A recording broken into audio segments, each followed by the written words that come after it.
जब भी बाजी लगाइए दिल और दिमाग की, ये जरूर सोच लीजिए कि बात पैसों की है या रिश्तों की। नमस्कार, मैं हूँ दिया मिश्रा। अमीर बनने का ये मतलब नहीं होता कि आप इमोशनलेस हो जाएं। अमीर बनने का ये मतलब नहीं होता कि आप अपने रिश्तों को छोड़ दें, या फिर अमीर बनने का ये मतलब नहीं होता कि आप 24 घंटे पैसा कमाने के बारे में, लाभ उठाने के बारे में सोचते रहें। अमीरी तो एक सोच है। रॉबर्ट टी कियोसाकी अपनी जिंदगी का एक बहुत ही खूबसूरत इंसिडेंस शेयर करते हैं, जहां वो बताते हैं कि उनके पुअर डैड ने, जो कि एक शिक्षक थे, पढ़ाकर पाई पाई जोड़कर एक छोटा सा घर बनाया। वो हमेशा ये कहते थे कि घर मेरी संपत्ति है। जब रॉबर्ट टी कियोसाकी अपने रिच डैड की संगत में आए, तब उन्होंने ये जाना कि संपत्ति और दायित्व में फर्क क्या है, एसेट और लायबिलिटी में फर्क क्या है।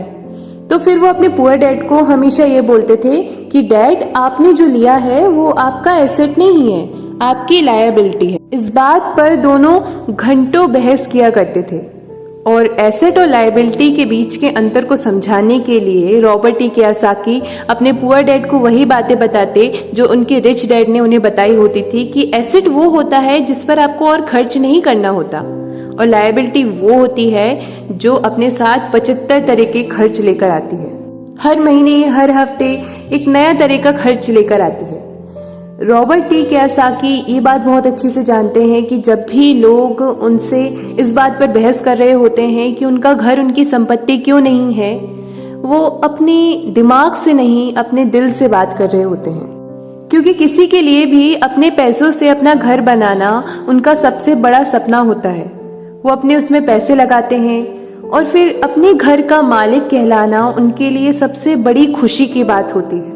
दिल और दिमाग के बीच लायबिलिटी और एसेट्स के कॉन्सेप्ट को समझाने के लिए रॉबर्ट टी कियोसाकी एक और बात कहते हैं। वो इस तरह से समझाते हैं, मान लीजिए वो और उनकी पत्नी बहुत सारे पैसे लगाकर एक घर खरीदते हैं।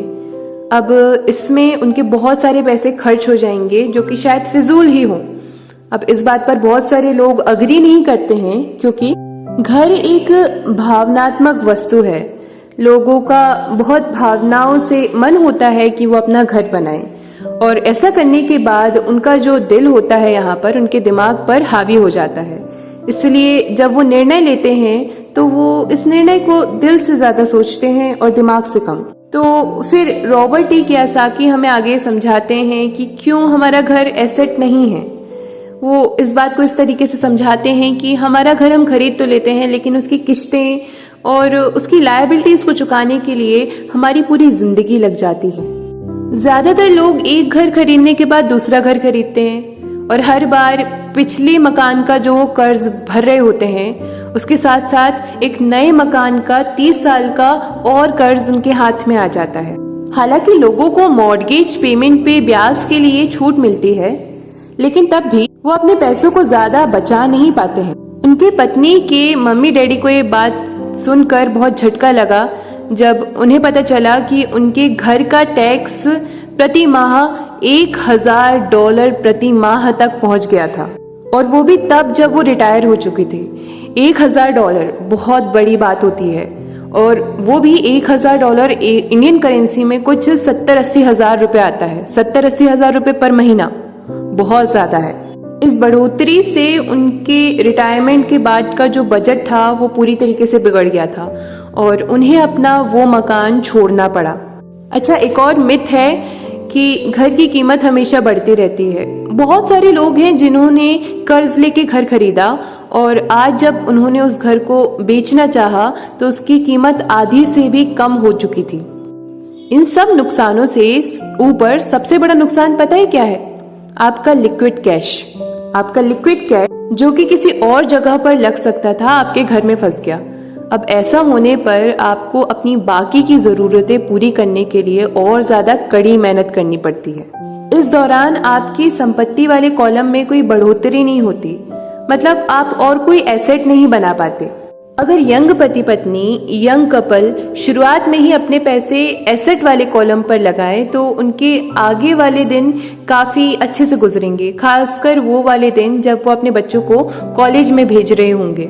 इस दौरान उनका एसेट भी बन जाएगा, मतलब संपत्ति भी बन जाएगी, और साथ ही खर्च आराम से निकलेंगे। तो कंक्लूजन ये है, सार ये है कि ये जो घर खरीदने का फैसला होता है वो बहुत ही ज्यादा खर्चीला होता है। इससे ज्यादा अच्छा ये होगा कि जल्द ही इन्वेस्टमेंट पोर्टफोलियो बना लिया जाए। देखिए, घर खरीदने का असर किसी भी इंसान पर 3 तरीके से पड़ता है।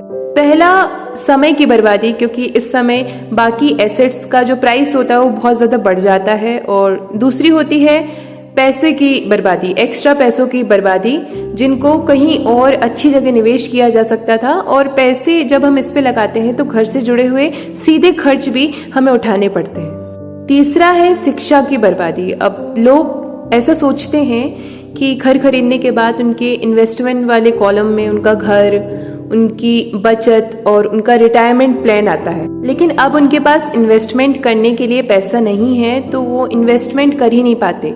इसलिए उनको कभी इन्वेस्टमेंट का अनुभव ही नहीं मिल पाता और इसीलिए वो कभी एक समझदार इन्वेस्टर नहीं बन पाते।